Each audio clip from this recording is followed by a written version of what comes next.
भाई साहब मीशो पे बिजनेस स्टार्ट करने जा रहे हो, ई कॉमर्स करना चाहते हो, ई कॉमर्स करने जा रहे हो मीशो पे, कभी मत करना, कभी मत करना जब तक कि तुम इस वीडियो को देख ना लो पूरा। इस वीडियो में मैं वो सारी चीज़ें बताऊंगा जो मैंने फेस की हैं, एक्सपीरियंस किए हैं। पहले मैंने जब स्टार्ट किया था तो मुझे किन किन चीज़ों का सामना करना पड़ा था और मैंने किस गलती की वजह से अपना लॉस किया। वो सारी चीज़ें अगर आपने देख ली और नहीं की तो डेफिनेटली आप बहुत ही अच्छे सक्सेसफुल ई कॉमर्स बिजनेसमैन बन जाओगे। बट उससे पहले ये वीडियो को देखना पड़ेगा। देखो सबसे पहले क्या होता है, इसमें आपको बहुत ही प्यारा, बहुत ही अच्छा प्रोडक्ट सेलेक्ट करना होता है। प्रोडक्ट सिलेक्शन का एक अलग डिफरेंट वीडियो हो सकता है, बट एक बता दूं मैं, एक प्रोडक्ट छोटा से छोटा हो और दूसरी चीज़ उस प्रोडक्ट को इतना महंगा ना हो कि अगर आपको रिटर्न में कुछ और भी आइटम आ जाए। बहुत सी बार क्या होता है, आप बेचते कुछ और आता है, ये ज़्यादातर होता है, मेरे साथ भी होता था। तो उसको लॉस आपको ज़्यादा बियर ना करना पड़े, ठीक है। ये प्रोडक्ट सिलेक्शन आप अलग वीडियो और अलग रिसर्च करके देख लेना। सेकंड थिंग आपकी आती है प्राइसिंग। भाई प्राइसिंग अगर सही नहीं रखी तो तुम खत्म हो। सबसे पहले मैं अपनी बताता हूँ मैंने क्या किया था। मैंने क्या किया, सिंपल एक प्रोडक्ट बनाया जो वायरल था। भाई डालते ही वो वायरल हो गया। बस मेरी गलती क्या हुई, मैंने कैलकुलेट कर लिया भाई 50 रुपीज़ मार्जिन है मेरा। 50 रुपीज़ के हिसाब से मेरे 200, 250, 300 ऑर्डर पर डे आ रहे थे, तो उसके हिसाब से कैलकुलेट करा और मैंने कहा यार बहुत सारे पैसे बनना है ये तो। लेकिन रियलिटी क्या हुई, मैंने पैकेट पे पैकेट और अपने शिपमेंट मंगाता गया और सेल करता गया। ऐसे ही 2 महीने गुजर गए। मैंने कोई भी एनालिसिस नहीं करा, कोई भी रिपोर्ट नहीं बनाई, कुछ भी पता नहीं था मुझे। 2 महीने बाद जब मेरा अकाउंट हो गया खाली, तब मुझे पता चला कि भाई मुझे कितना बड़ा लॉस हो चुका है। क्योंकि वो प्राइसिंग जो 50 रुपये थी उस पर कभी कुछ ऑफर चल जाता था, कभी कुछ हो जाता था, कभी मीशो अपनी तरफ से उसमें ऐड कम कर देता था प्राइसिंग को, और इस तरह से हमारा कुछ भी मार्जिन नहीं बचता था। ऊपर से 15% से ज़्यादा रिटर्न हो गया कि भाई रिटर्न आया और वहाँ पे मार्जिन तो ख़त्म, उल्टा लॉस में स्टार्ट हो गया था।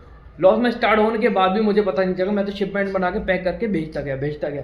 लेकिन जब इकट्ठे रिटर्न आने लगे तब रियलाइज हुआ कि यार रिटर्न तो बहुत ज़्यादा आ रहे हैं, लेकिन जो है शायद फिर कैलकुलेट करा, हमने सारी चीज़ें रिपोर्ट बनाई, कैलकुलेट किया तो पता चला भाई प्रॉपर लॉस में और बड़े लॉस में। तो ये चीज़ आप ध्यान रखना कि रिटर्न कभी भी 15% से ऊपर नहीं जाना चाहिए। रखो तो 10%, अगर जा रहा है तो उस प्रोडक्ट को ख़त्म कर दो, वहीं पे मार दो डैड, उसे हटा दो, उससे मत बेचो। 15% से नीचे रिटर्न रहे। दूसरी चीज़, प्राइसिंग कम से कम 80 रुपये मार्जिन हो उसमें। ऐसा प्रोडक्ट हो 80 रुपये, अगर 80 रुपये से कम मार्जिन है तो भाई वो प्रोडक्ट मत उठाओ, भले ही कितना अच्छा प्रोडक्ट सही, ठीक है। मार्जिन भी बहुत मैटर करता है। 70 से 80 रुपये से नीचे मार्जिन नहीं रखना है तुम्हें, ये बात बहुत ध्यान रखनी। तीसरी चीज़ हमेशा ध्यान रखनी है, हमेशा डेली के डेली अपनी रिपोर्ट बनानी है और कैलकुलेट करना है कितनी सेल, कितना प्रॉफिट और कितना रिटर्न। पहले शुरुआत में तो आपको नहीं पता चलेगा कि कितना रिटर्न आया, लेकिन हल्के हल्के आपको 1 महीने बाद ही पता चलेगा कि रिटर्न का क्या कैलकुलेशन है। वो सारी कैलकुलेशन क्लियर होगी 1 महीने बाद, 1 से 2 महीने बाद, ठीक है। बट फिर भी आपको पूरा एक रिपोर्ट बना के रखनी है जिससे आपको पता लगता रहे कि मेरा जो है ना कि किस तरीके से चल रहा है ई कॉमर्स बिजनेस, क्या लॉस में हूँ, क्या प्रॉफिट में हूँ। वो सारी चीज़ें आपको पता होना चाहिए। अगर नहीं पता है तो भाई वो बिजनेस ये करना बेकार है, ठीक है। ये 3 चीज़ें आपको दिमाग में हमेशा रखनी है। अगर इसको हटा दिया तो भाई ख़त्म है, फिर ई कॉमर्स बिजनेस बेकार है। मीशो के अंदर, लेकिन फ्लिपकार्ट के अंदर केस अलग है, वहाँ पर रिटर्न कम होते हैं। तो मैं कहता हूँ वहाँ पर आप जो है अगर अपनी प्राइसिंग कम भी रखते हो तब भी चल जाएगा। लेकिन मीशो के अंदर 50-60, क्यों, अब यहाँ पे कंपटीशन ज़्यादा है, लोग मैन्युफैक्चरर हैं तो भाई बहुत ज़्यादा उस कम प्राइसिंग में बेच रहे हैं। यहाँ पर जो गेम है ना मैन्युफैक्चरिंग का है। अगर आपके पास कोई ऐसी चीज़ है जो आप मैन्युफैक्चर कर सकते हो तो वही लगा लो। वो आप क्या होगा, आपका मार्जिन तो बचा रहेगा, प्लस कॉस्टिंग कम हो जाएगी और आपका प्रोडक्ट रैंक ज़्यादा होगा। जिसका प्राइसिंग कम होती है वही ज़्यादा रैंक होता है, जिसकी प्राइसिंग हाई होती है वो रैंक करते ही नहीं है। आप 10 से 20-50 प्रोडक्ट डालोगे, उसमें से 2-3 प्रोडक्ट ही होंगे जो आपके रैंक करेंगे। वो मीशो ऑटोमेटिक उठा लेता है उनको, ठीक है। 2-3 प्रोडक्ट होंगे ऊपर जाएंगे, लेकिन उनकी प्राइसिंग भी कम होगी, इसीलिए जाएंगे वो, ठीक है। और ऊपर से आपको ऐड चलवाएगा भाई साहब, ऐड चलाओगे तो रैंक में आएगा, तब आपके ऑर्डर आएंगे। तो ऐसा प्रोडक्ट निकालो कि आपका जो है मैन्युफैक्चर कर सको, मैन्युफैक्चर के साथ आप क्या कर सको, उसको प्राइसिंग कॉस्टिंग कम हो जाए आपकी उन सबके कंपटीशन। पहले एनालिसिस करो भाई, बिजनेस में घुसने से पहले ना पूरा एनालिसिस करो, कंपटीशन कौन है तुम्हारा, तुम अपने कंपटीशन को कैसे बीट कर सकते हो, उनकी प्राइसिंग से और उनकी प्राइसिंग से नीचे, एटलीस्ट उनकी प्राइसिंग तक तो कैसे ला सकते हो, तो मैन्युफैक्चर करके ला सकते हो, तुम्हारा सप्लायर के थ्रू ला सकते हो, कैसे ला सकते हो। यूनिक प्रोडक्ट है कि किसी के पास है ही नहीं आता, इंपोर्ट कर रहे हो, तुम्हारी प्राइसिंग किसी से वो बीट ही नहीं कर सकती, तो वो अलग बात है, ठीक है। तो ये चीज़ें कुछ मैटर करती हैं अगर ई कॉमर्स में आना चाह रहे हो। ई कॉमर्स देखो हलवा नहीं है, तुम्हें पता भी नहीं लगता तुम कब बर्बाद होकर बैठ जाओगे। 2-4-5 लाख रुपए लेके आओ, ई कॉमर्स जो है ना बहुत बड़ा धंधा करने आते हो तुम 1-8 लाख रुपए में, भाई 1-8 लाख रुपए कब साफ हो जाते हैं ना पता नहीं लगता। लेकिन अगर तुम अच्छे ढंग से करते हो तो वो 1 लाख का मल्टीपल करते जाते हो, तो वो उसमें थोड़ा टाइम लगता है, समझ लगती है, एनालिसिस लगता है भाई।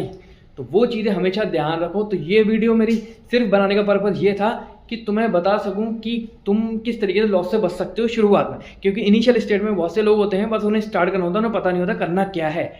भाई करना यह है सिंपल 3-4 चीज़ें हैं जो तुम्हें याद रखनी है। हमेशा प्राइसिंग, तुम्हारा प्रोडक्ट बिके चाहे नहीं बिके, पहले तो कभी इकट्ठा प्रोडक्ट कभी भी मंगाना मत, सिर्फ टेस्टिंग वाला प्रोडक्ट। मैं हमेशा ये करता था, फिर 2-4 प्रोडक्ट मंगाता था टेस्टिंग के लिए, अगर उन पर ऑर्डर आ रहे हैं तब बल्क में मंगाता था। तो कभी भी बल्क में प्रोडक्ट को मत मंगाओ, और 2-4 प्रोडक्ट को टेस्ट करके देखो, अगर जो प्रोडक्ट चल रहा है उसको फिर मंगाओ। उसके बाद उसकी रेटिंग चेक करो, रिव्यू चेक करो, अगर कस्टमर के अच्छे रिव्यू हैं तभी उसको आगे चलाओ, अदरवाइज उसको आगे मत चलाओ भाई, ठीक है। प्राइसिंग हमेशा एक कैलकुलेटर रखो कि उसके मार्जिन लेके चलो, सेफ्टी मार्जिन लेके चलो। लाइक अगर रिटर्न इतने ज़्यादा हो जाते हैं तो कितना हम बियर कर सकते हैं, ठीक है।